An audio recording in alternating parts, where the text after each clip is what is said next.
Okay, let's have a photo Why together. is Michael special to you?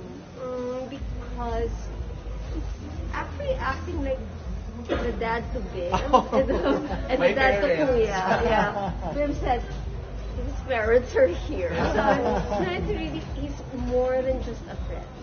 He's really like the younger brother I never had.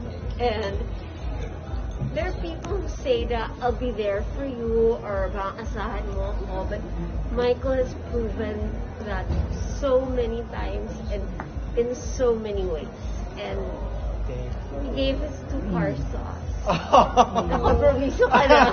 What did he give you? His vehicles. My boys are using his cars.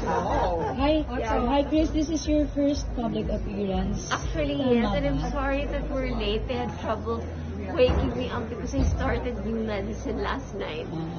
What a coincidence! Today is also we're celebrating the People Power Yes, anniversary. You know, I actually, sorry, hinadal sa dami ng gamot na iniinom.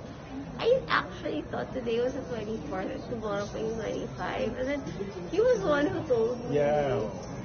Sabi niya na, ano ka ba? Bukas yung last night, he was saying na, today 25. It's like, perfect! What a perfect coming out. So you're here to support Michael Labor, your good Yeah, I friend. wanted to congratulate him talaga. Because one of my last public appearances was with you. Yes. She was also a People of the Year. Yeah, what year? Before the pandemic, Wow, right? congrats. It's Crazy Rich Asian. People of the Year. The Crazy Rich Asian For Awards. Crazy Rich Asians, yes. But how are you, Chris? How are I'm you? not so okay.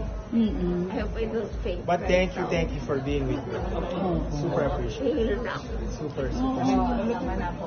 Okay, 1, 2. Okay. Ayan. Tama ko. Oh, sorry.